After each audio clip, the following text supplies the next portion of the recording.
things situated. How's everyone feeling? That's really loud. Okay. Can y'all hear me okay? Good now, good now, good now. Good now, Lisa. April, Solomon, V. Who else has popped in here? The bubbles are moving. Carolyn. Ooh, that's loud. Justin, good now.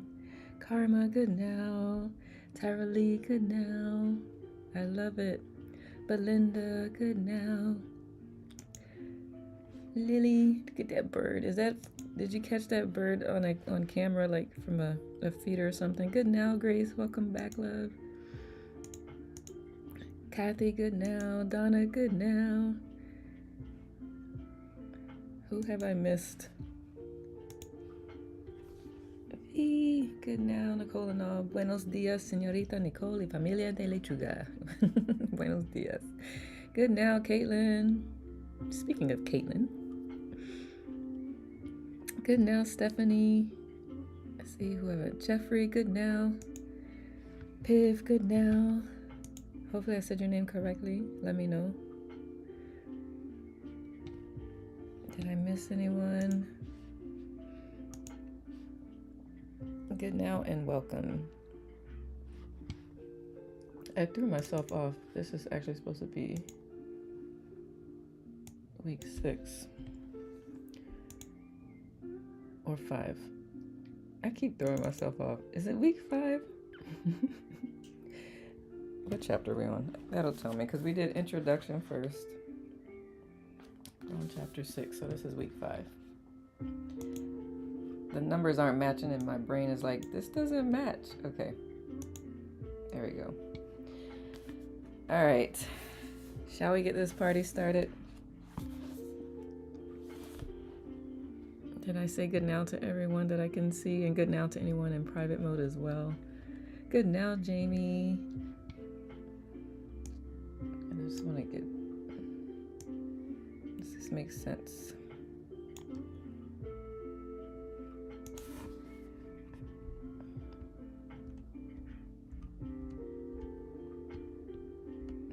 There we go.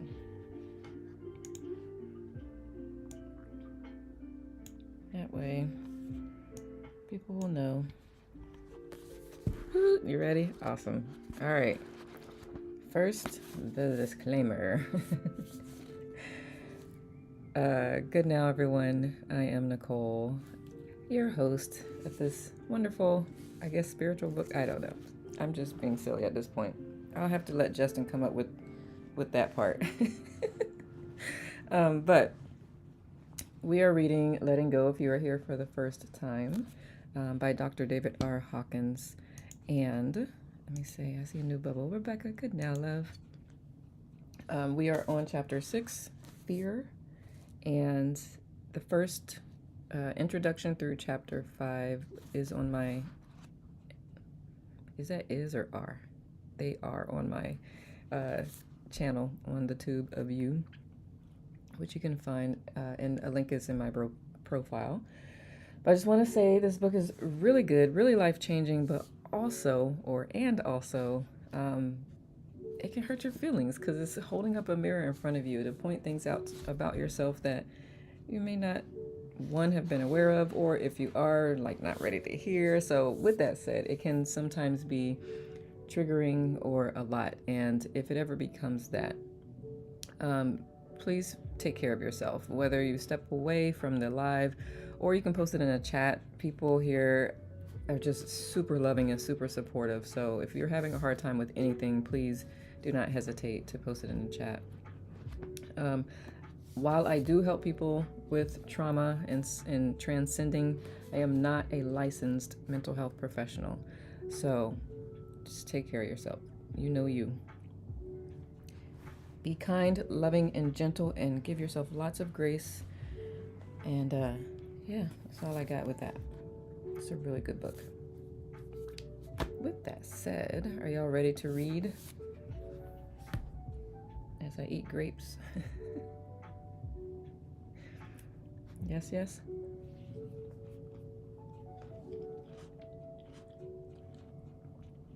Good now, Elena. Vámonos. All right. Good now, Audrey.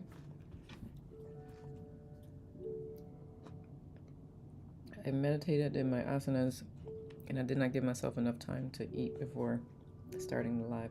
So, pardon me, eating grapes and talking with my mouth full. All right, here we go. Chapter 6. Make sure I said good now to everyone I could see. Oh, new face. Good now, Alice.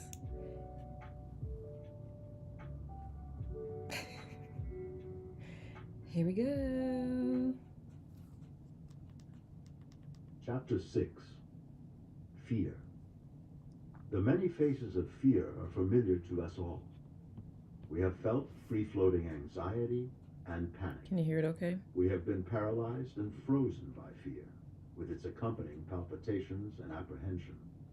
Worries are chronic fears. Paranoia is its extreme. In milder forms of fear, we are merely uneasy. When it is more severe, we become scared, cautious, blocked, tense, shy, speechless, superstitious, defensive, distrustful, threatened, insecure, dreading, suspicious, timid, trapped, guilty, and full of stage fright.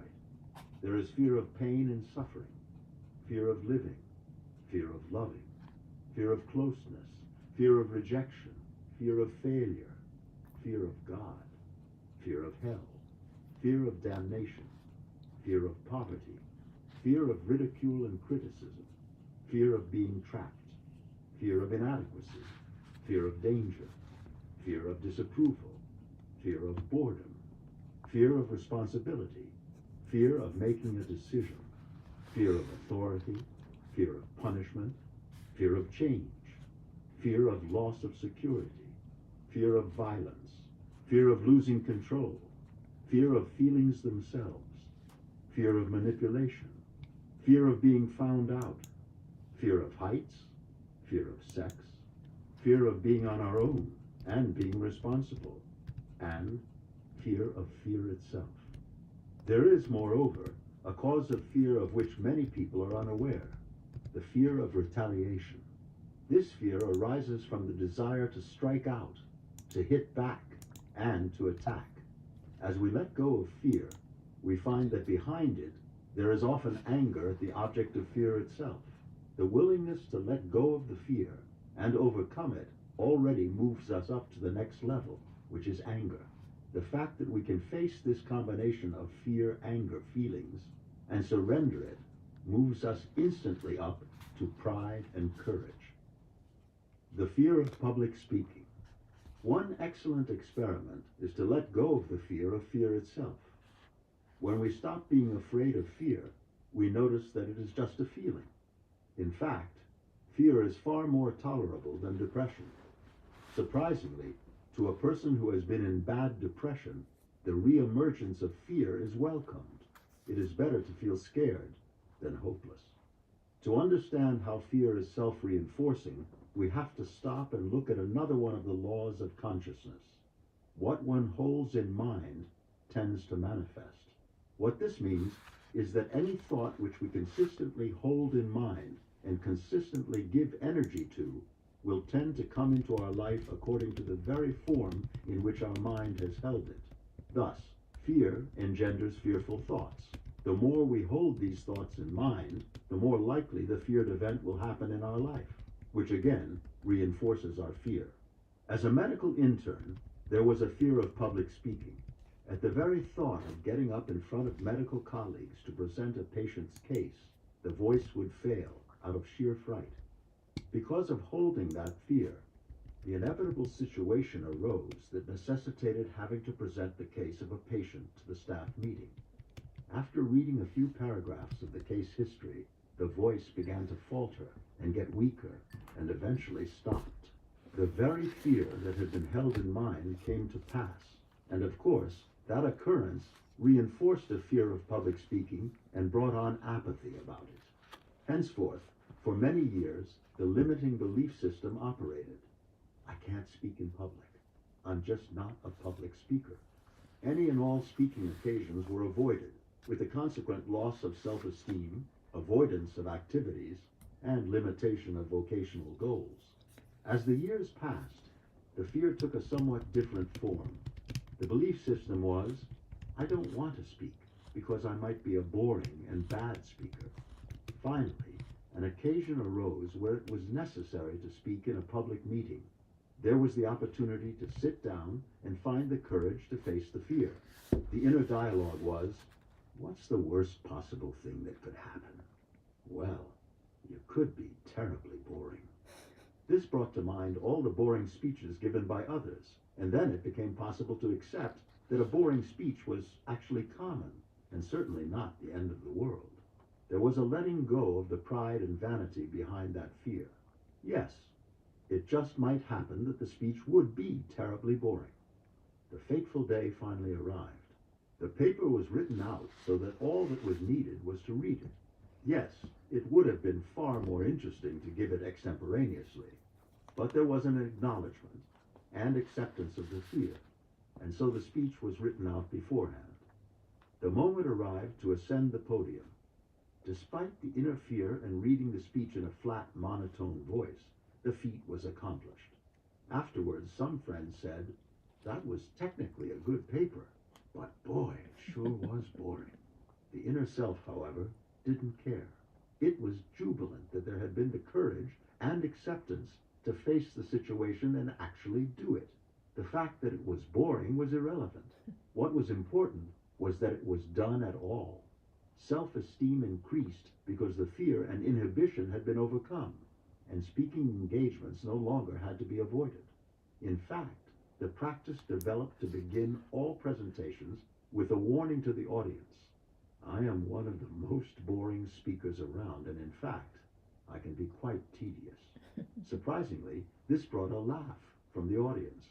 Their laughter signified acceptance of our common humanness, and so the fears were lifted. It was discovered that humor is valuable in public speaking. It is a way of just being at one with the humanness of the audience and discovering their compassion. Once we are united with them in compassion, we can feel their encouragement as they cheer us on.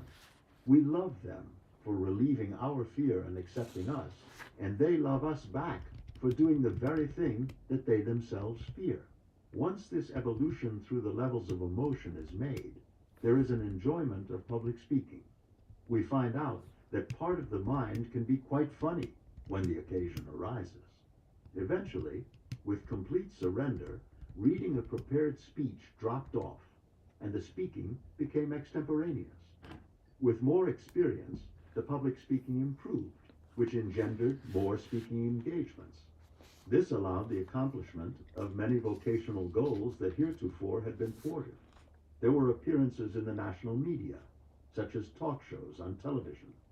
It is a long step from being too frightened even to read a case history in front of a few interns to enjoying oneself speaking on a television network to millions of viewers on the Barbara Walters show.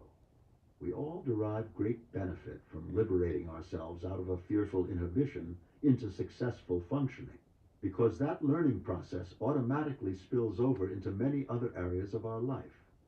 We become more capable, freer, and happier, and with that, there is an inner peace of mind. The healing effect of love. Fear is so pandemic in our society that it constitutes the predominant ruling emotion of our world, as we know it. Fear was also the predominant emotion among the thousands of patients treated during the decades of clinical practice. Fear is so extensive and takes so many forms that there are not enough pages in this book to enumerate all of its varieties. Fear is associated with our survival, and so it is given a special accord in our minds. For most people, fear is so all-pervasive that their life really constitutes one giant set of compensatory devices to conquer their fears. However, even this does not suffice. so that the media present us over and over again with fearful situations, as in this morning's news. Terrorist group threatens to poison our food supply. Such headlines are constant, as though to give the mind further opportunities to master that most dreaded of all emotions. As the lyrics of the song put it, we are caught between a fear of living and a fear of dying. When all the mind's compensatory devices fail, and fear spills forth into consciousness as overt anxiety attacks or phobias, the person is labeled as having an anxiety neurosis. It is informative to note that the tranquilizer Valium is the biggest selling drug in America. Fears tend to escalate. Thus, the typical patient with phobias shows a progressive extension of the fear into more and more avenues of life, leading to further and further restrictions of activity, and in severe cases, to total immobilization. This was the case of a patient named Betty. Betty was 34 years old, but she looked much older because she was thin and drawn. She entered the office carrying armloads of paper bags, which were later found to contain 56 different bottles of health store preparations, vitamins, nutritional supplements, plus several bags of special food. Her fear had started out as a germ phobia, and soon everything around her seemed to be possibly contaminated with germs. She had many health fears of contracting contagious diseases, which had progressed now to a fear of cancer. She believed every scare story she read, so she was afraid of nearly every food, the air she breathed, and getting sunshine on her skin. She wore white clothes because she was afraid of dyes in the materials. In the office, she would never sit down because she was afraid that the chair might be contaminated. Whenever she needed a prescription, she asked that it be written from the middle of the prescription pad, which had not been touched. Furthermore, she wanted to tear the page from the pad herself. She didn't want me to touch it because possibly I had gotten germs from shaking hands with the last patient. She wore white gloves at all times. She requested to be treated by telephone, as she was too afraid of making the trip to the office again. The following week on the telephone, she said that she was afraid to get up. She would call from home while still in bed because now she was afraid to go out on the streets. She had developed a fear of muggers, rapists, and air pollution. At the same time, she was afraid to stay home in bed for fear that she might get worse, and, to compound all her other fears, she was afraid that she was losing her mind. She was afraid that the medication wouldn't help her and that it might have side effects. But she was afraid not to take it for fear that she would not get better. Now she said that she had a fear that she might choke on the pills and had stopped taking even her health pills, much less the prescribed medication. Her fears were so paralyzing that every therapeutic maneuver was totally stymied. She wouldn't allow me to talk to her family. She was afraid they would find out that she was seeing a psychiatrist and think she was crazy. I was totally baffled and racked my brain for weeks on how I could possibly help her. Finally, I let go. I experienced the relief of surrender in that I just totally gave up. There is absolutely nothing I can do to help her. The only thing left to do is just to love her. And so, that's what I did. I just thought of her lovingly, and frequently I sent her loving thoughts. Did was to love her. Sorry. This case illustrates a concept that we previously presented in the chapter on apathy. That is, a higher vibration, such as love, has a healing effect on a lower vibration, such as that in the patient's case, fear. This love is the mechanism of reassurance, and very often we can quiet another person's fears by our mere physical presence and by the loving energy that we project to them. And she was seeing a psychiatrist and think she was crazy. I accidentally fast-forwarded it, so I wanted to replay totally that part. Baffled and racked my brain for weeks on how I could possibly help her. Finally, I let go. I experienced the relief of surrender in that I just totally gave up. There is absolutely nothing I can do to help her. The only thing left to do is just to love her. And so, that's what I did. I just thought of her lovingly, and frequently I sent her loving thoughts. I gave her as much love as I could possibly give when we talked on the telephone. And finally, after a couple of months of loving therapy, she got sufficiently better to come to the office. As time went on, she improved, and her fears and inhibitions began to diminish, though she never did develop any insight. She was too afraid of talking about psychological matters, she said, and so, over the months and eventually years of treatment, the only thing I ever did was to love her. This case illustrates a concept that we previously presented in the chapter on apathy. That is, a higher vibration, such as love, has a healing effect on a lower vibration, such as that in the patient's case, fear. This love is the mechanism of reassurance, and very often we can quiet another person's fears by our mere physical presence and by the loving energy that we project to them and with which we surround them. It is not what we say, but the very fact of our presence that has the healing effect. We can learn another one of the laws of consciousness. Fear is healed by love. This is the central theme of the series of books by psychiatrist Jerry Jampolsky, e.g., Love is Letting Go of Fear. This was also the basis of the healing that went on at the Attitudinal Healing Center in Manhasset, Long Island, of which I was co-founder and medical advisor. Attitudinal healing has to do with group interaction with patients who have fatal and catastrophic illnesses, and the whole process of healing has to do with the letting go of fear and replacing it with love. This is the same mechanism of healing demonstrated by the great saints and illumined healers, whose very presence has the power to heal because of the intense vibration of love which they radiate. This healing power, the basis of spiritual healing, is also transmitted by loving thoughts. The multitudes of people down through recorded history who have healed by just this kind of love are legendary. In recent history, for instance, Mother Teresa is credited with healing great numbers of people by these very mechanisms of unconditional love and illumined presence. To people who are unfamiliar with the laws of consciousness, these types of cures seem miraculous. But to those who are familiar with the laws of consciousness, such phenomena are commonplace and to be expected. High levels of consciousness are in themselves capable of healing, transforming, and enlightening others. The value of the surrendering mechanism is that by letting go of the blocks to love, our capacity to love increases progressively, and loving energy has the capacity to heal ourselves as well as others.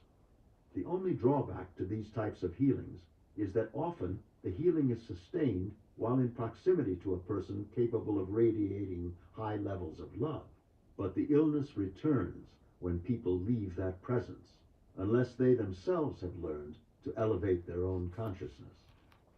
Well, you might ask, if sending loving thoughts has a healing power, how come we see all the sick people in hospitals whose families are so solicitous? Why does the love of the family not heal the patient?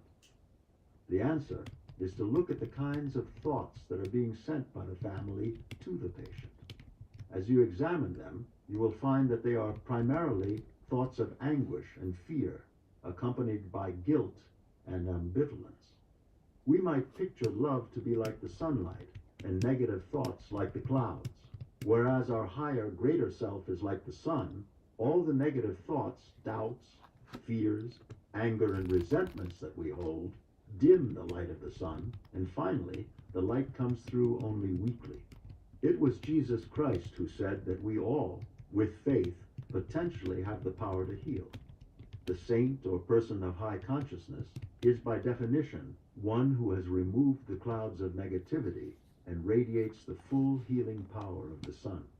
That is also why saintly beings have such magnetic power that they attract multitudes to their physical presence. As an example, when the late Indian saint Sri Ramana Maharshi had a birthday, 25,000 people stood in the sweltering tropical sun, shoulder to shoulder, in one solid mass to celebrate his presence and wish him well. As we consistently let go of resisting our fears and allow them to be surrendered, the energy that was tied up in the fear is relinquished and now becomes available to shine forth as the energy of love. Therefore, unconditional love has the greatest power of all, and that love is the power of the celebrated saints. Unconditional love is also the power of the mother and of the father, the presence of whom is so essential to the children's learning to love as they grow. It was Sigmund Freud who observed that the most fortunate thing that can happen to us growing up is to be our mother's favorite child. What about those of us who did not have the fortunate experience of being bathed in unconditional love as we grew up? There is the commonly held belief that if we did not have this experience, then we are somehow scarred or crippled for life. Actually, this is not so. A person who has experienced a great deal of love in early life has fewer fears and a head start. But this love is intrinsic within all of us. By the very nature of our being, and by the very nature of the life energy that flows through us and empowers us to breathe and to think, we all have that same vibrational energy level of love within us. If in looking at ourselves, we see that we have allowed the experience of our own nature to become blocked off by extensive fears, then we can rediscover the love within us by utilizing the mechanism of surrender, and thus letting go of the clouds of negativity. By rediscovering this inner love, we rediscover the true source of happiness. Owning the shadow. One of the blocks to emotional development is the fear of what lies buried in our unconscious. Carl Jung called this area, which we are unwilling to look at and to own, the shadow. He said that the self cannot become healed and whole unless we look at and acknowledge the shadow. This means that buried within us all, in what Jung called the collective unconscious, is everything that we most dislike admitting about ourselves. The average human, he said, would much rather project his shadow onto the world and condemn it and see it as evil, thinking that his problem is to battle with evil in the world. In actuality, the problem is merely to acknowledge the presence of such thoughts and impulses in ourselves. By acknowledging them, they become quiet. Once they are quiet, they no longer unconsciously run us. In looking at our fears of the unknown, which are really fears of what is in the depths of the unconscious, it is useful to have a sense of humor. Once looked at and acknowledged, the shadow no longer has any power. In fact, it is only our fear of these thoughts and impulses that give them any power. Once we become acquainted with our shadow, we no longer have to project our fears upon the world, and they begin to evaporate rapidly. What makes the endless television programs, which are concerned with mayhem and its various forms, so attractive? It is because what is being acted out on the screen, where it is safe, are all the forbidden unconscious fantasies in our own psyche. Once we are willing to look at the same movies on the TV screen of our own minds and see whence they really originate, the attraction of such entertainment disappears. People who have acknowledged the content of their own shadow have no interest in crime, violence, and fearful disasters. One of the blocks to becoming acquainted with the fears in one's own mind is the fear of the opinions of others. The wanting of their approval goes on inside of our minds in a constant fantasy. We identify with the opinions of others, including authority figures, and coalesce this in such a way that we hear it as our own opinion of ourselves. In looking at fears, then, it is well to remember that Carl Jung saw this reservoir of the forbidden inside the shadow as a part of the collective unconscious. The term collective unconscious means that everybody has these thoughts and fantasies. There is nothing unique about any of us when it comes to the way we symbolize our emotions. Everybody secretly harbors the fear that they are dumb, ugly, unlovable, and a failure. The unconscious mind is not polite. It thinks in gross concepts. When it thinks of the phrase, murder the bum, the unconscious literally means that. Look deep within yourself the next time somebody cuts you off in traffic, and picture what you would really do to that person if you were strictly honest with yourself and did not censor the image coming to mind. You'd like to run them off the road, wouldn't you? Pulverize them. Push them off the cliff. Isn't that right? That's the way the unconscious thinks. The reason that a sense of humor is useful is because these images are comical once we look at them. There is nothing awful about it. It is just the way the unconscious handles images. It doesn't mean that you are a rotten person or that you are potentially a criminal. It just means that you have gotten honest and faced how the human animal mind operates in this dimension. There is no point in getting melodramatic, self-critical, or tragic about it. The unconscious is crude and uncivilized. While your intellect went to prep school, your unconscious remained in the jungle, where it is still swinging in the trees. Looking at the shadow side is not a time to get prissy or squeamish. It's not a time to take it literally either, because the symbols of the unconscious are just that. They are symbols, and they are primitive in nature. If worked with consciously, they can empower us rather than inhibit us. It takes a lot of energy to keep the shadow buried and to suppress our multitude of fears. The result is energy depletion. On the emotional level, it is expressed as an inhibition of the capacity to love. In the world of consciousness, like goes to like, so that fear attracts fear, just as its corollary is true, that love attracts love. The more fear we hold, the more fearful situations we attract to our life. Each fear requires additional energy to create a protective device until finally all of our energy is drained into our extensive defensive measures. The willingness to look at a fear and work with it until we are free of it brings about immediate rewards. Each of us has within us a certain reservoir of suppressed and repressed fear. This quantity of fear spills into all areas of our life, colors all of our experience, decreases our joy in life, and reflects itself in the musculature of the face so as to affect our physical appearance, our physical strength, and the condition of health in all of the organs in the body. Sustained and chronic fear gradually suppresses the body's immune system. With kinesiologic testing, we can instantly demonstrate that a fearful thought causes a major reduction in muscle power and deranges the energy flow down the body's energy meridians to the body's vital organs. Although we know that it is totally damaging to our relationships, health, and happiness, we still hang on to fear. Why is that? We have the unconscious fantasy that fear is keeping us alive. This is because fear is associated with our whole set of survival mechanisms.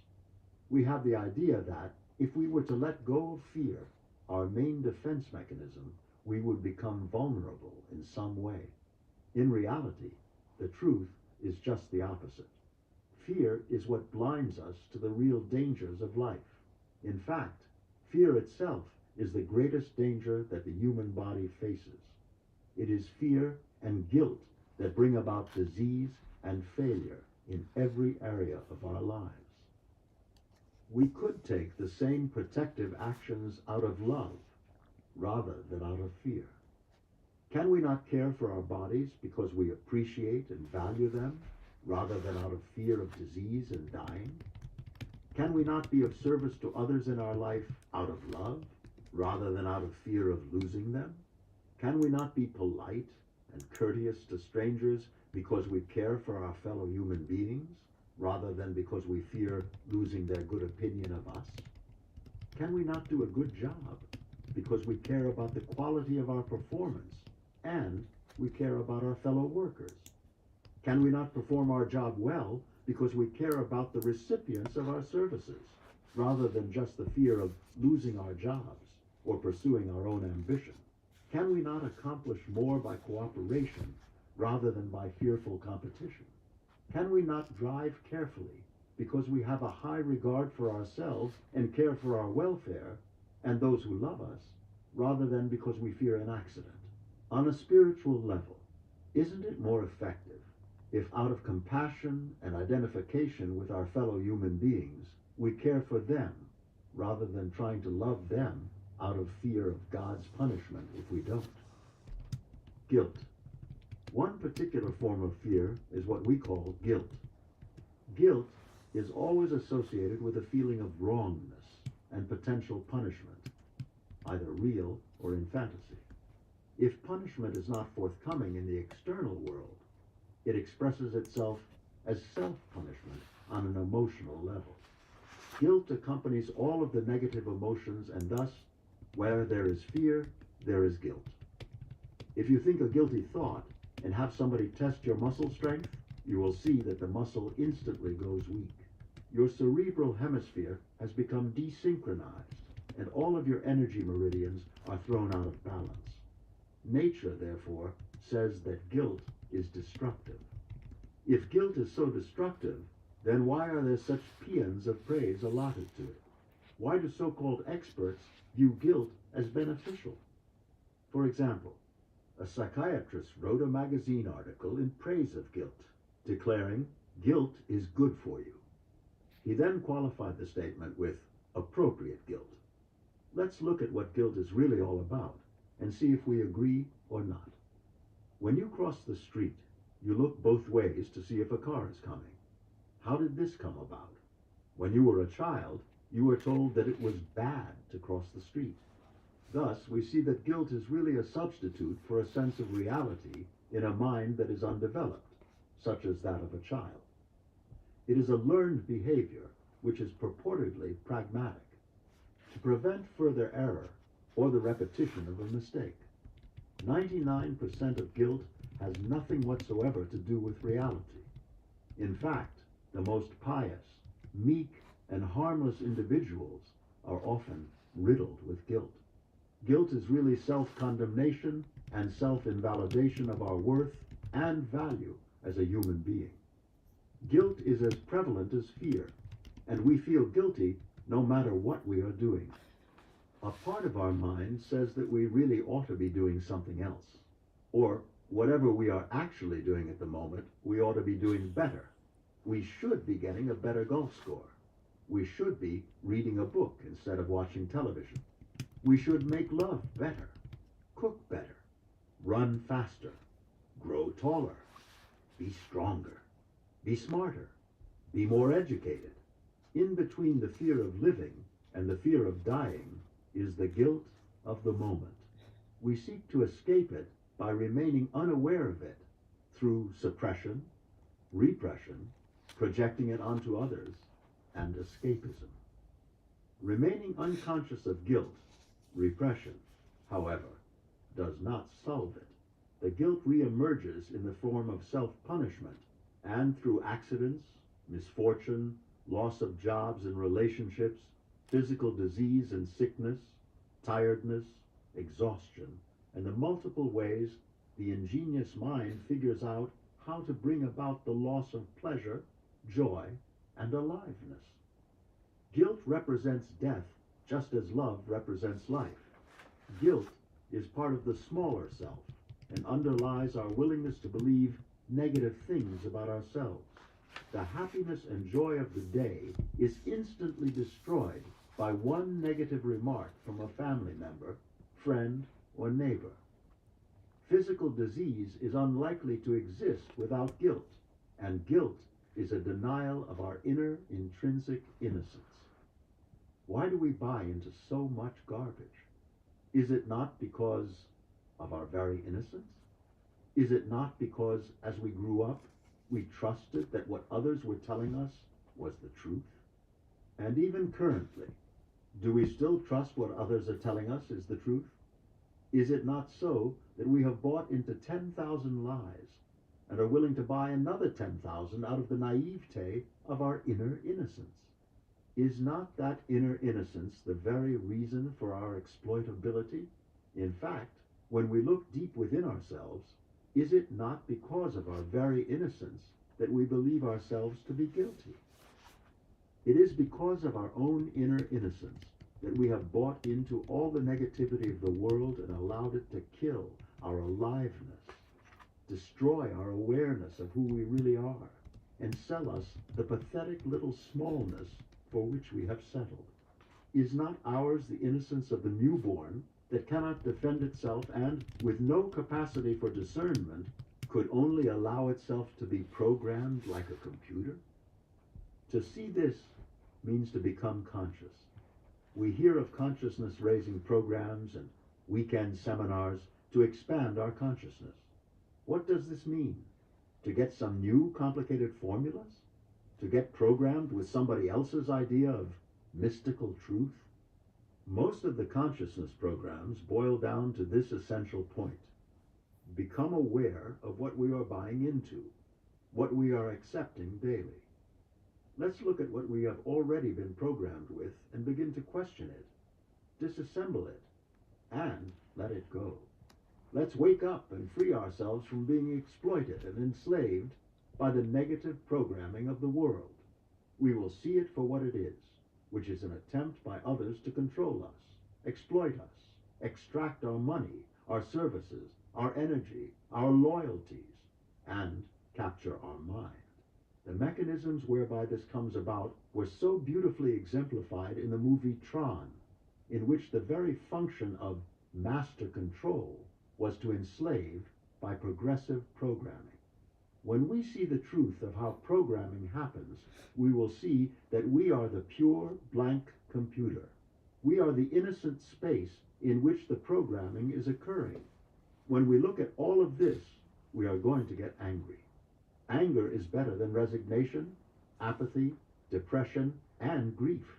It means to take charge of our mind instead of handing it to the television set, the newspaper, the magazines, the neighbors, the conversations in the subway, the chance remarks of the waitress, the garbage in and the garbage out. What went into our memory banks was garbage. And when we see this, we will have much less fear. We will enjoy starting to let the feelings come up, seeing them for what they are, clearing out all of the garbage and letting it all go. Once we have looked deep within ourselves and found that innate inner innocence, we will stop hating ourselves. We will stop condemning ourselves and stop buying into the condemnation of others and their subtle attempts to invalidate our worth as human beings. It's time to re-own our own power and stop giving it away to every passing scammer who jiggles our fears and shakes loose some money out of our pocketbook or enslaves us to their cause, living off of our energy. It's easy to get away from all that fear because we have the power of choice now. We fear that the inner voyage of discovery will lead us to some dreadful, awful truth. In its programming of our minds, this is one of the barriers that the world has set up to prevent us from finding out the real truth. There is one thing the world does not want us to find out, and that is the truth about ourselves. Why? Because then we will become free. We can no longer be controlled, manipulated, exploited, drained, enslaved, imprisoned, vilified, or disempowered. Therefore, the inner voyage of discovery is cloaked over with an aura of mystery and foreboding. What is the real truth about this voyage? The real truth is that as we go within and discard one illusion after another, one falsehood after another, one negative program after another, it gets lighter and lighter. The awareness of the presence of love becomes stronger and stronger. We will feel lighter and lighter. Life becomes progressively more effortless. Every great teacher since the beginning of time has said to look within and find the truth, for the truth of what we really are will set us free. If what is to be found within ourselves were something to feel guilty about, something that is rotten, evil, and negative, then all the world's great teachers would not advise us to look there.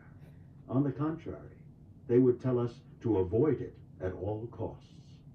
We will discover that all of the things the world calls evil are right on the surface. They are right on the top, as the superficial, outer thin layer. Beneath these errors is mistakenness.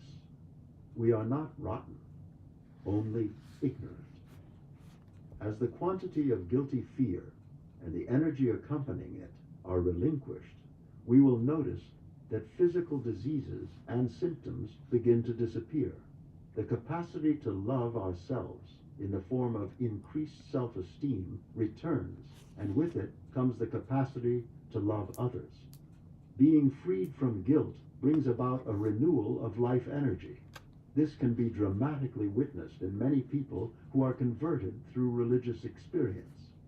The sudden freedom from guilt through the mechanism of forgiveness is responsible for thousands of recoveries from serious and advanced diseases. Whether or not we agree with their religious concept is immaterial. What is important to notice is that the alleviation of guilt is accompanied by a resurgence of life energy, well-being, and physical health. When it comes to healing ourselves and increasing our own emotional health, it pays to be paranoid. We become aware of all the guilt mongers in our life and their deleterious influences. We can ask ourselves, could we not achieve the same motivation or behavior out of love rather than out of fear and guilt? Is guilt the only reason we don't stab our neighbor? Why couldn't it be that we would refuse to stab our neighbor because we love and care for him as a fellow human being who is intrinsically innocent and who is struggling to grow, but may make mistakes along the way, just as we ourselves have done? Would not following religious teachings, whatever they are, be more effective if done out of love and appreciation rather than out of guilt and fear? We can ask ourselves, what do we really need guilt for anyway? What possible service do we get out of it? Are we so miserably stupid that we behave only out of guilt? Are we so unconscious? Cannot consideration for the feelings of others replace guilt as a motivation for appropriate human behavior? As we examine these issues and look at their social origins, we see that the Middle Ages are far from over. The Inquisition has merely taken on newer and subtler forms of cruelty. We have unwittingly bought into a system of negativity that is currently running the planet. To make wrong and to make guilty is really a form of cruelty, is it not? We have allowed others to program us with methods of self-torture. And we can see that we have retaliated by inviting others to torture themselves in return. We have allowed ourselves to be manipulated by guilt, and we turn it around and use that same mechanism of guilt to try to exploit and control others. The degree to which we have not allowed ourselves to experience the reality of our true self is represented by our resentment toward those who have actually done so. We resent their aliveness in the areas in which we feel disabled. This sobering truth is represented by the story of the man who walks along the beach and comes upon a fisherman with a pail full of crabs. He says to the fisherman, "You'd better put a cover on that pail or the crabs will get out." "Well, no," says the wise old fisherman. "There is no need for that. You see, as one crab crawls up the side of the pail to get out, the other crabs reach up and grab him and pull him back down. So there's no need for a cover."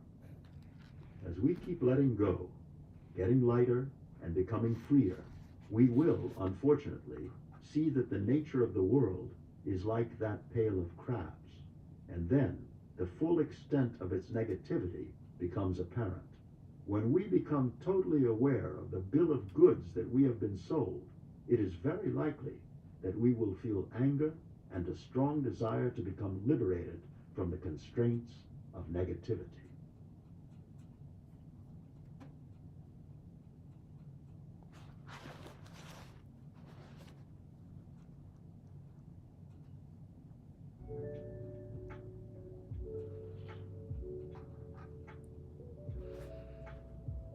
So much. Let me catch up on what Justin said and what Lisa said.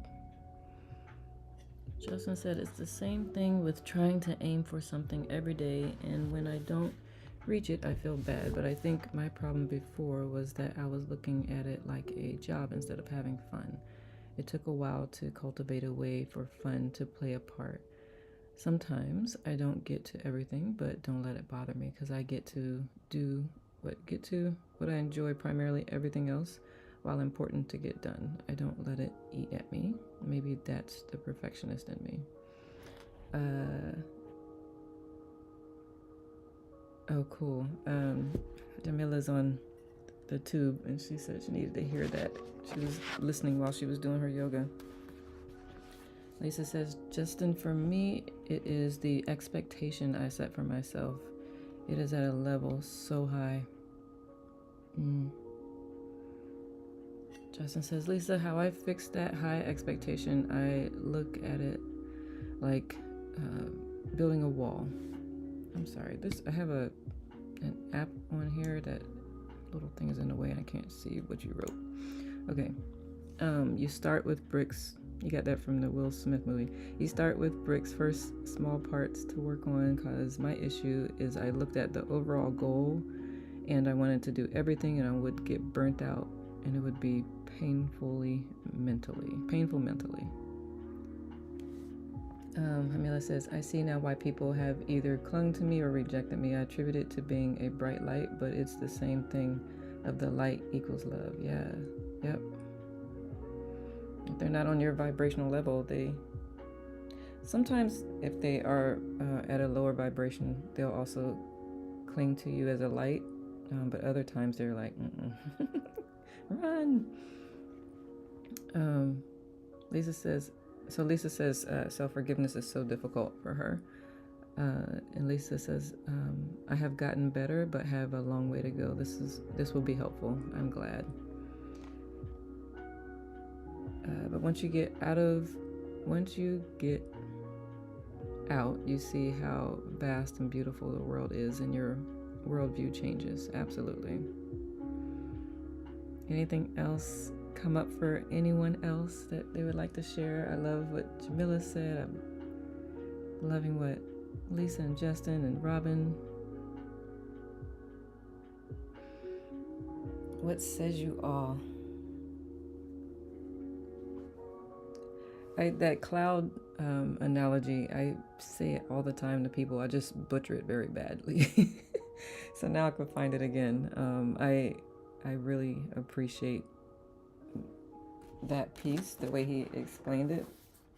Y'all remember what I'm talking about? And I love the inner sense, the inner innocence. Hey. People have even said that my energy was warm and my home was cozy. They gotta go. It can. So just like that's Jamila. Just like people receiving, like people loving on them is uncomfortable for them. They run. It's that same concept, Jamila. I think it's just there is a fear. I mean, like he's talking about here, there's a fear of being loved, also rejected. It can be a scary thing because love is so vulnerable, right? It feels like it's vulnerable. It's actually a very powerful place to be, but it feels like it's very vulnerable. And it only be vulnerable if there's aspects of that has expectations that you're afraid of not being met. So is that really love? Justin said, but once you get, I read that part. Yeah, that is really a good chapter, especially the inner child part. For me lately, this is Tara Lee, it's so hard not to want to use guilt and want punishment for the worst kinds of actions and behaviors. I can understand that, Tara Lee. That's why I keep meditating and keep that inner peace and keep sending out love. It also aligns with the cloud analogy. If behind the I want you to feel better are thoughts of, but I feel bad that you're feeling this way, and that is just it makes it less potent. Love is very, very potent.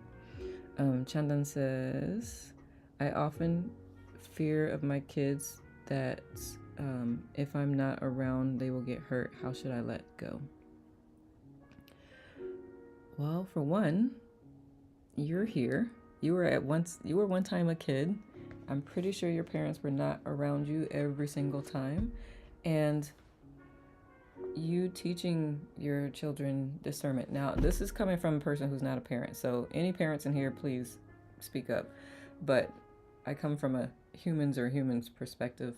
So and I don't know how old your kids are, but teaching them discernment and understanding, and then also if they do get hurt, they will also learn from that. Y'all will all learn from that. So getting hurt's not necessarily a bad thing. Granted, I know we don't want our loved ones to be hurt, but it strengthens them in other ways. And we can't predict anything. Can't predict the future. We can't even know why that may have occurred. It was probably part of their growing and learning process. Jamila says, I had a partner that said my kindness wasn't real and would try to do things to show the real me, which he thought was meant mean and angry. That's a part I acknowledge. Yeah, Scorpio rising. I love it. And that's unfortunate that it just shows what he experienced as a child. Chandan, I hope that helps. And again, any parent, because I also understand, like, this is your kid, this is your seed. Like, you don't, I get that from a intellectual, because I don't have kids myself.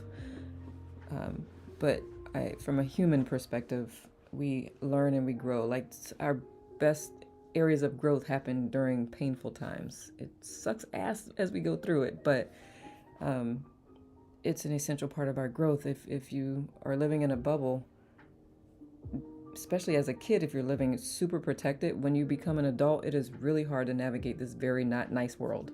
So allowing them to experience some setbacks and being super supportive when they have experienced it, that will help them more than protecting them from experiencing it, in my opinion, as a non-parent. Again, parents, please chime in. And I hope that helps, Chandan. And stop beating yourself up. Fear and guilt are interesting ways I deal with them. This is from Jamie. Fear, if the bad thing will happen, it will happen. Weigh out the risk versus reward. Guilt, what's done is done. Learn from the lesson and keep moving forward. Love it, Jamie. Yep. It's like, I can't remember if it was this book or another book. It's just like replaying it over and over again in your head does absolutely nothing but drain your energy and creates more, because then you're staying in that vibration, and it just brings more situations to help you learn it. learn how to navigate it. So if you learn it from that one time, then you're less likely to have to go through similar situations again, because you got the lesson. Let me see, I just want to grab some notes from you beautiful souls. I'll add it to the Lettuce Family doc. For anyone who's like, what are you talking about? If you go to my profile and see a link in there that says Let Us Relate, I have a document on there from all of the Lettuce fam here on IT that hang out with me and have shared some beautiful insights, shared music they love. We have some of them are entrepreneurs, so I put their links to their sites on there. So it's just a resource document. Okay. Lisa says, my husband was not raised, where I lost it, hold on. In a nurturing home. He certainly has a problem with being loved. And Robin says her too. Yeah. That's really hard. And I get that too. I've experienced that. And the best way to love him is not be so overt about it. Just like Dr. Hawkins was talking about, that lady who had the fear. He's like, I just send her love energy and loving thoughts. And eventually it'll just start to seep in. But I can't say I wasn't raised in a nurturing environment, but still accepting love was really hard because I hated myself for so long. And I have my best friend, like, he just loves me. He loved me. And it took about 5 years, honestly, before I really started to receive and realize, oh, I'm lovable type thing. So, I mean, and it's probably because we're friends. And so we weren't, he wasn't with me every day, all day. But yeah, it just takes love for someone to start to realize that they are lovable and start potentially loving themselves more. Hamila says, learning discernment as a naive kid was probably one of the best things to learn, and knowing I had loving people to support when the bad things did happen was comforting and made it easier too. So I hope that helps Chandan as well. That was from Jamila. Let's see. Anna says, being aware of our motivations was enlightening. Ooh, I love that. Yeah. Um, am I motivated out of guilt and how do I get motivated out of love? Yes, Anna, for sure. For sure. That was a beautiful. I forgot about that part of the book, and I really really loved that concept and that perspective. I started trying to live that way after I first read the book, but I forgot about it.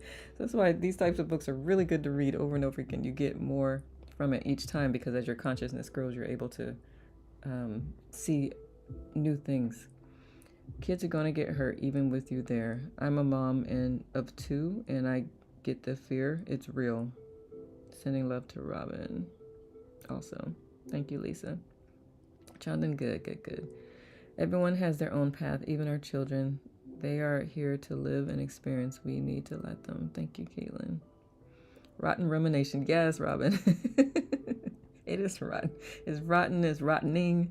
It's not helpful. But I also understand from a brain health perspective, like there are certain brains, like that part of their brain it's got a lot more blood flow than other parts of the brain. So with if you do have a tendency to ruminate, learning some pattern interrupts are very helpful. Or if you have someone in your life that recognizes you're starting to do that, if you have an agreement ahead of time, because it can be also frustrating if someone tries to help you and you're not in that space. But having an agreement ahead of time is creating some pattern interrupts it helps with the ruminating.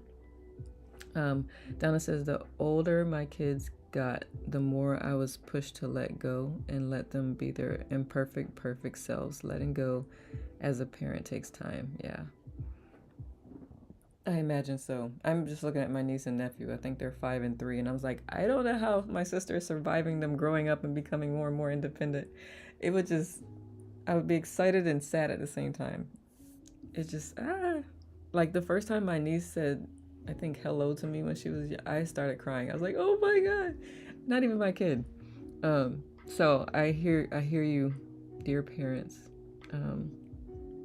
My first time with you from California. Welcome, Johan. Please let me know if I said your name correctly. Glad you're here. Thank you, Robin and Lisa, for loving on Johan. Jamie says, I recently heard a good tip for ruminating. When we are ruminating, ask yourself, I wonder what thought will come next. It breaks the cycle of thought. I love that, Jamie. I'm borrowing it to put on the Lettuce Fam doc. All right. I had a sheltered childhood, Chandan. I love my parents, but a lot of the struggles I'm currently having is because I feel comes from a lack of exploration and also escapism. I've been challenging myself a lot, but growing up, I had struggles. Thank you, Justin. April says, my favorite quote on raising children: prepare the child for the road, not the road for the child. Ooh, I love that, April. I will add that to the family doc. I might have to just create a tab specifically for parents and caretakers of kids. I love it. Thank you. Robin says, yes, Jamie, I loved your comment earlier. Garbage in, garbage out. Yeah, it's a true statement, man. Oh, the people that can't accept that babies grow. I know. It's me. This is why I don't have any. That's not true. That's not why I don't have any. I can't. Actually, that might be part of it. I'm like, I don't think I'd survive it. I know, Caitlin. Good now, all. I know, it's part of the impermanence, accepting the impermanence of life at all. Good now, Rhonda. Donna says, love that, April. Me too, I got it. So it'll be on the Lettuce Fam doc. April says, I do my best not to give my children unsolicited advice. It's hard when they struggle, but they need to build trust in themselves to navigate their challenges in life. Absolutely. I think the ruminating tip came from Maisha in one of her lives. I could see that. Because she deals with a lot of guilt and shame. A lot of her work is around guilt and shame, if I'm not mistaken. Do I see Twyla? Good now, love. So a lot of people haven't said hi to yet. Good now. We're discussing. We just got finished reading chapter 6. Is that chapter 6? I think it's chapter 6. Yeah, chapter 6. fear. And we were just talking about, or is it guilt? We've been fear. It's entitled fear, but we talked about fear and guilt. Part of fear is guilt. All right, who have I not said good now to? Good now, Belle. Solomon, did I say good now to you earlier? If I didn't, my apologies. Good now, Matt. Ooh, fluffy clouds. I love it, Bonnie. I love clouds. They make the planes wiggle. Good now, Lady Peacock. And Nicole. Good now, namesake. Kathy, good now, love. Chandra, Rachel, Rochelle, good now. Trina, good now. Dan, yes, illuminating chapter. I'm glad. Good now, Dan. Good now, Mandy. Jackie, good now, love. Elena, I know I said good now earlier, but I had to click on your picture again. Good now, Melanie. Alicia, good now, love. Soul, good now. They do. Oh, wow, I missed it. Gonna have to go back and listen. Thought I was on time. No, ma'am. 10 a.m., but you know, this time change thing, I'm still adjusting. But yes, it'll, if anyone has missed any piece of this or any of the other chapters previously, find the YT link in my profile, and you can, I created a playlist for the book specifically so that you won't have to click all through my channel, although you are welcome to, but yeah, it'll be there.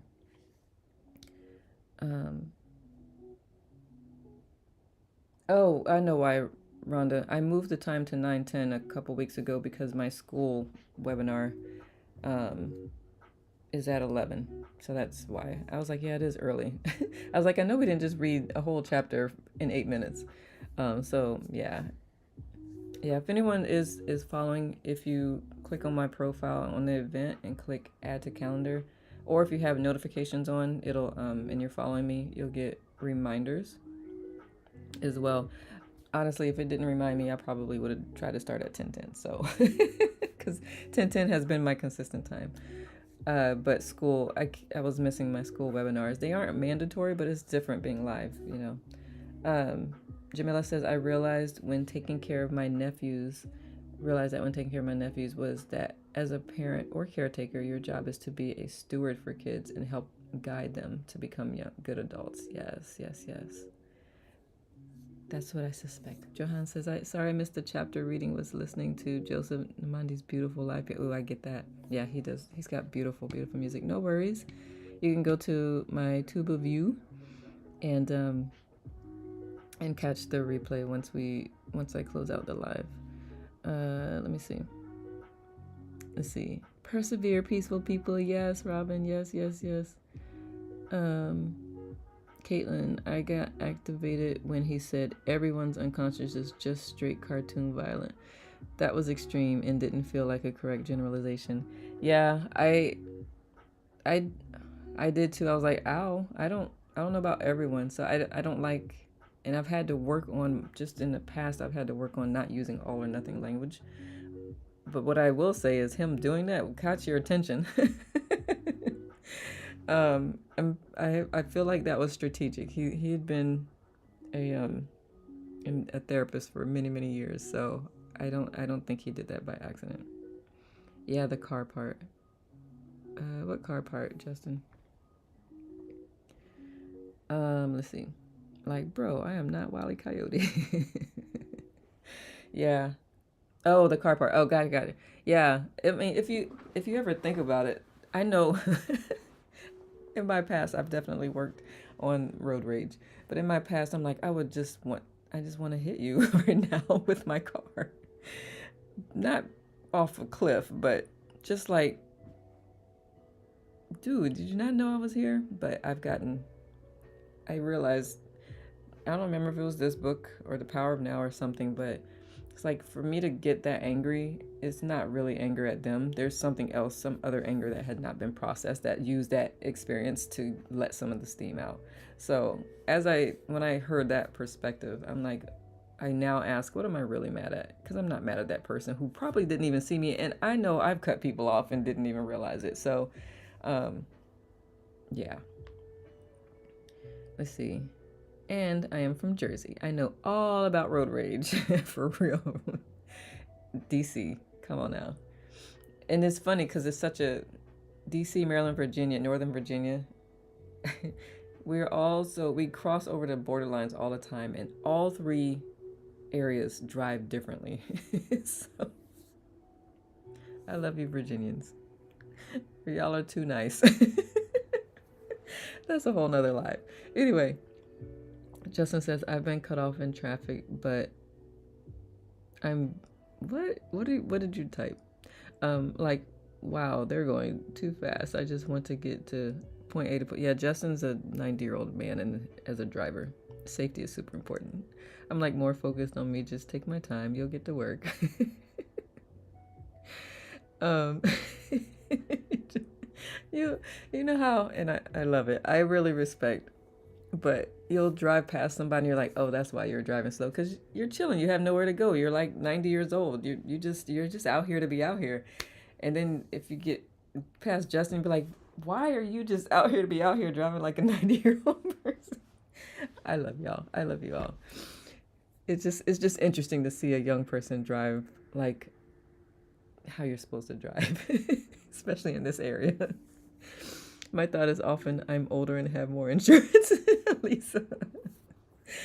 Mandy says Utah has been named the worst road rages. Are you serious? In the nation per capita. That is so interesting. I've been to Utah I love Utah.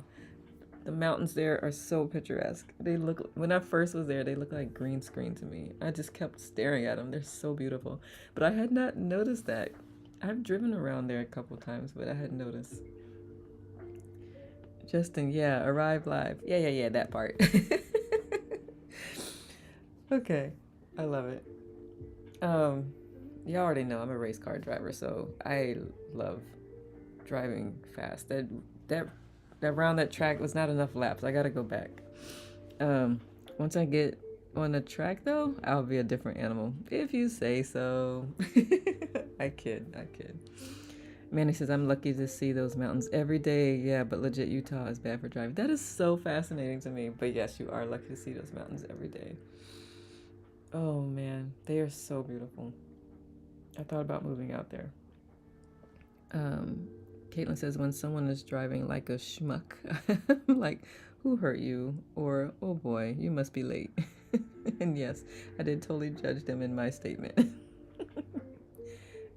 This is kind of what this chapter is about, is like just recognizing your actual thoughts and stop trying to, how you call it, censor the image in your head. Like the unconscious mind is just brutal. It's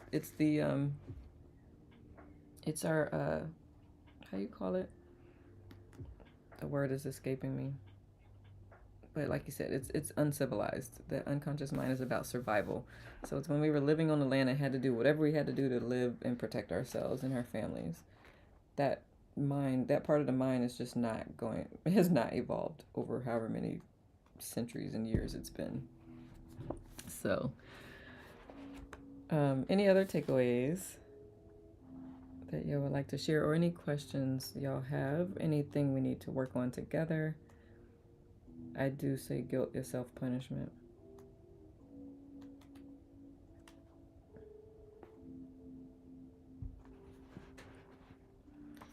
The unconscious mind will also do what's easy and what's comfortable. It will do more of what it knows. The conscious mind will do what's easy and comfortable because it doesn't want to have to think. It does leave it to the unconscious. So, because it takes more energy to think. This is why changing habits can be very difficult. It takes a lot of resources to do that in the brain. So, yeah.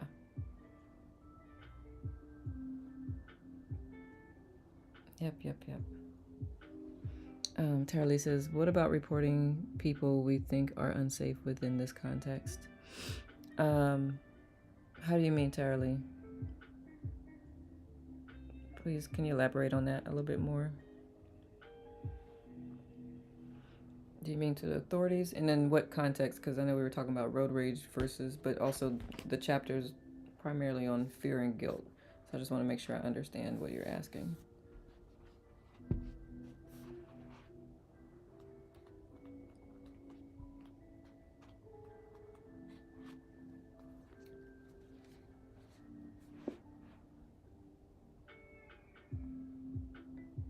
And any other questions? Like, if we think they can do harm to other people, or is this extending the guilt? If you think someone can potentially do harm, reporting is very important. The I don't really know how authorities work, because I know people who have reported stalkers. Authorities say they can't do anything until something happens, which is quite unfortunate. Um, but I also do think that reporting at least helps um, put eyes on something. But then there's the our perspective versus their perspective type thing. It might, I don't know. I can't really give a good answer on that because I haven't been trained in that area per se. Because I know sometimes we may see things through our own level of consciousness, and we may not quite understand what someone else is doing or how they're doing things. If you have the ability to talk to that person and kind of figure out where their headspace is, I would start there.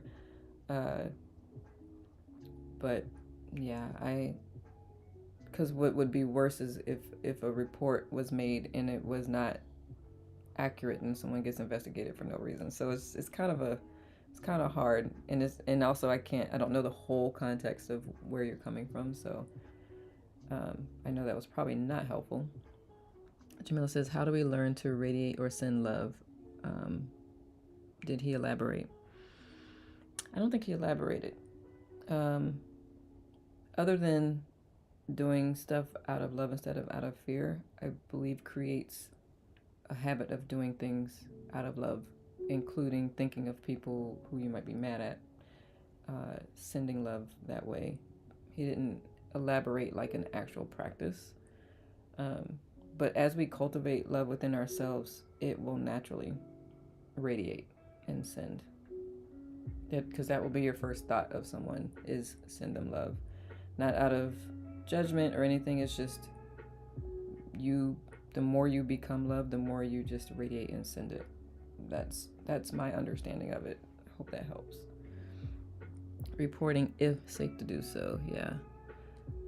The way he portrayed that part of the mind was like animalistic. So my first thought is, what is easiest? Eat, sleep, relaxing.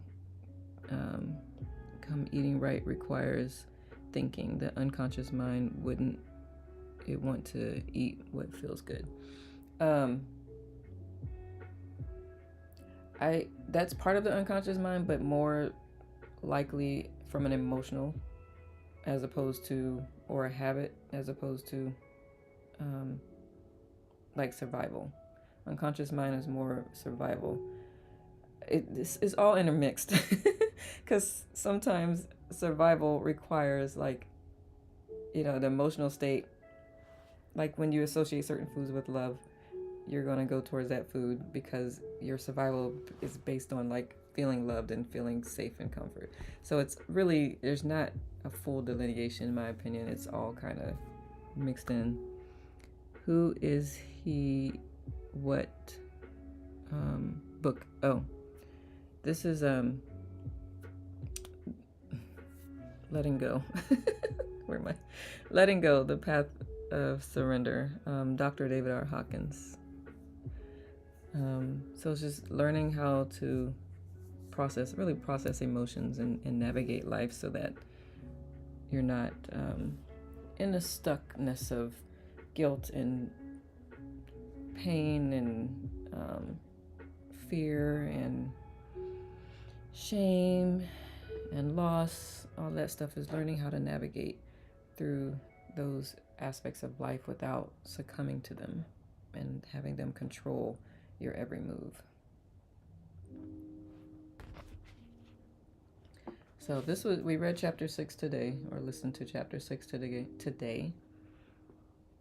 The first 5 chapters and the introduction are on my Tube of You channel.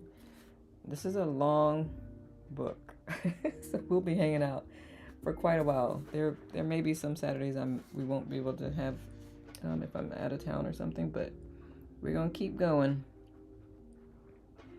So I would like to put to you this week is to do things out of love instead of out of fear. I really appreciate that perspective. Can't we just love people out of love instead of out of fear of them not accepting or something? You know what I mean? I love that. Any other thoughts, questions, comments, resistance to anything that was said? I mean, this is not say we're reading this, you have to follow it. Like, you tune into you and take what works, and then read it again in a year or so after your consciousness level has raised, and see how you receive or interpret what you read the next time. That's the whole point. Like, as you grow, even within my master's program, when I first started, some of Maharishi's, they call them tapes, some of Maharishi's tapes, like lectures, I'm like, what is he talking about? And now I find such great joy in listening to his perspective on things, because my level of consciousness has risen and I can understand more of what he's saying. Richard says, I've read parts of the book and it's excellent. I can't see the author's name. Could you please show it? Absolutely. It's also on I can stop the scrolling thingy too. I have it here at the bottom. But it's Dr. David R. Hawkins. Dr. David R. Hawkins.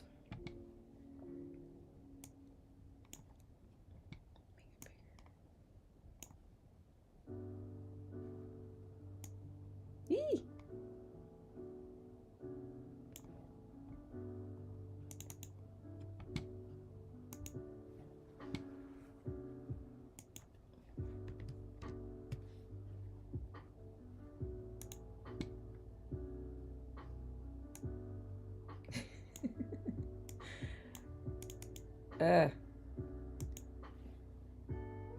Let's try that. Alright. Is that better? Is that easier? Because you can take a screenshot. And you're welcome.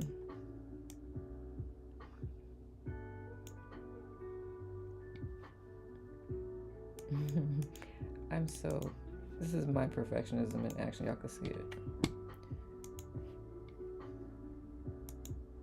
Alright, I like it centered. There we go. That's better. for my sanity. Alright. Any other thoughts, questions? Yeah, it is a really good book, Richard, for sure. Interesting that you read parts of it. Did you just go to certain chapters that kind of spoke to you in the moment, or how did you decipher, or how did you decide what parts of the book to read? Food is calling me. Gracias, familia de Lechuga y Nicole. El libro es muy increíble. What are you saying? Un gran día. Oh, tengas. Un gran día. Hasta luego. Ciao. Thank you. Justin is learning Spanish, y'all. And he's been challenged to get better at it. So that's where that comes from. I saw it at the bookstore and read it, and it was very helpful in dealing with grief and loss issues. Yes, good. I'm glad that it caught your eye, caught your attention, and supported you in the time that you needed it. Good. I love hearing that.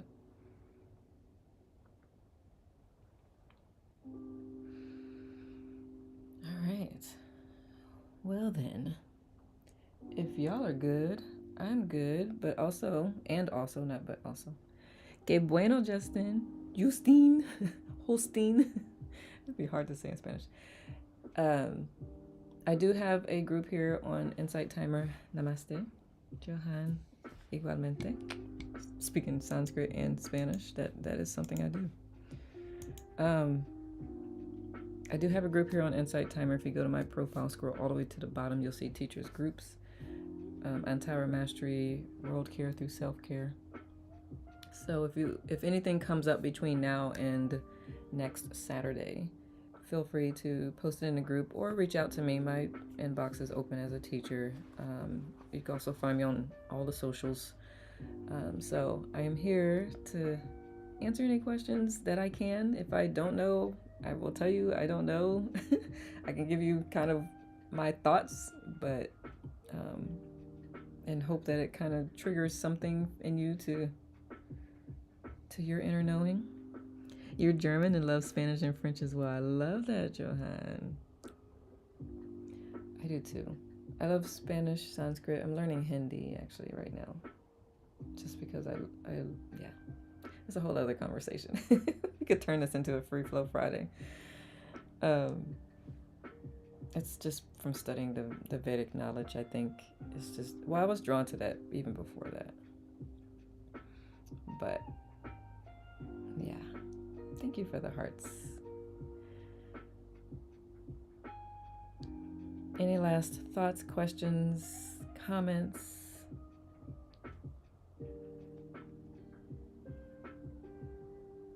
Thank you.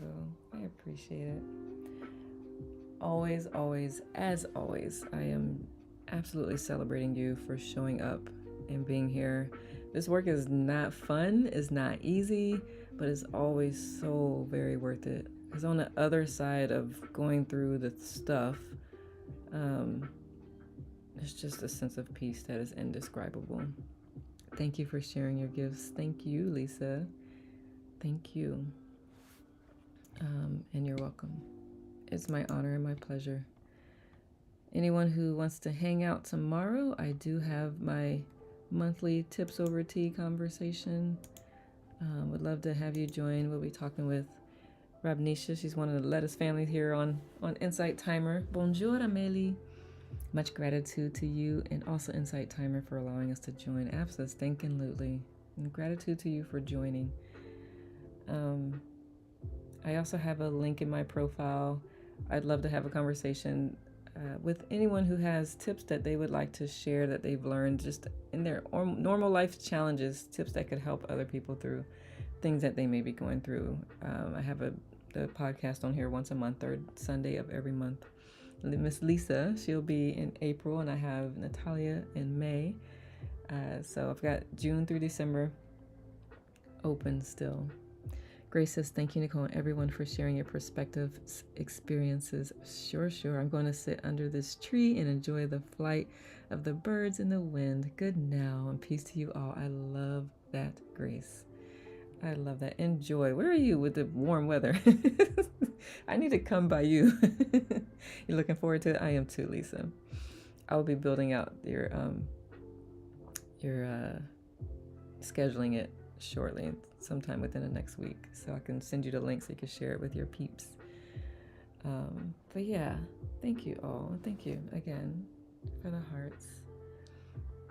And if there's anyone I did not say good now to, my apologies. I missed you. The bubbles are just rolling by. Gus, good now, love. You're in New Jersey. I know. I'm like, wait a minute. I think you guys are colder than we are right now. Good now, Mary. But that's awesome. I admire folks who can sit in the cold and enjoy it. I think that the birds will keep your mind occupied. Good now, Vic. At least they would me. They would distract me for a little bit, and then after a while my fingers would go numb, and I'd be like, all right, I love y'all. I'll love you from the inside. Good now, Louise.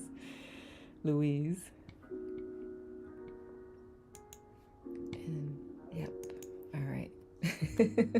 Montclair, New Jersey. Caitlin's in New Jersey. No, Caitlin's in New York.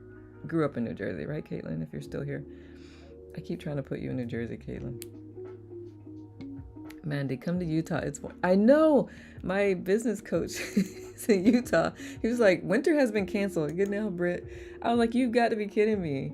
It is. I know. He was saying that. I'm like, because at the time, one of our calls is when we had our snowcrete, as we have coined this term because it snowed and then it never got above freezing, so it was solid ice. It was beautiful. But we had a call, and I was like, I think we got y'all snow. Winter did not show up. This is what I'm hearing.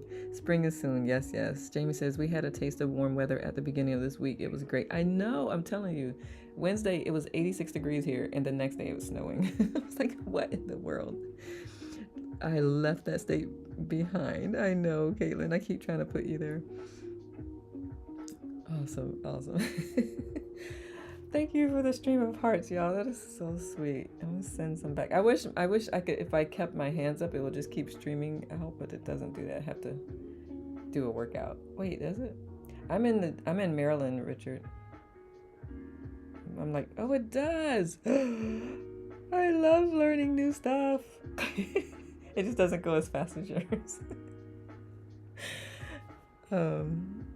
Yeah. Oh, thank you, Richard. I appreciate that. I appreciate that donation. I appreciate the love received, reciprocated. But yeah. All right, my loves. We could sit here and chat.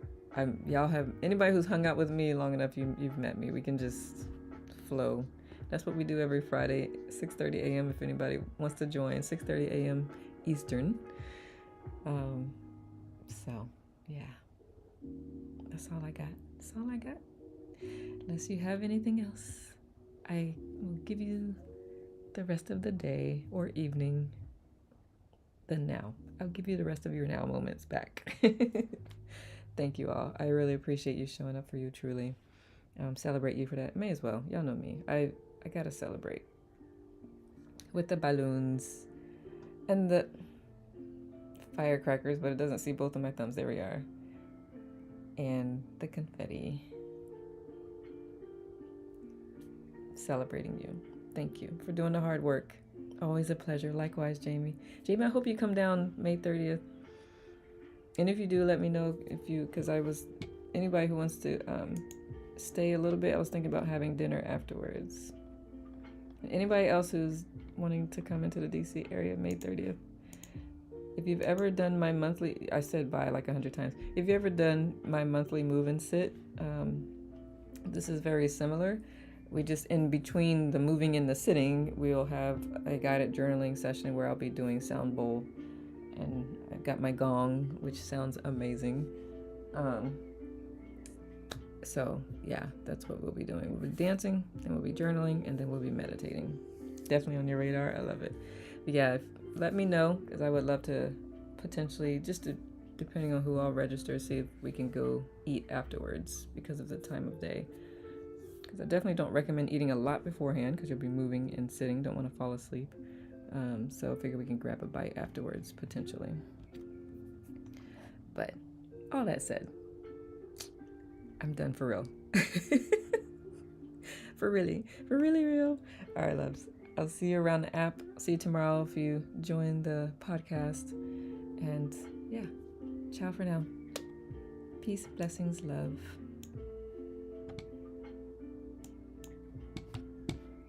And thank you for anyone on this side as well, and any other platform as well. Thank you for being here, for showing up.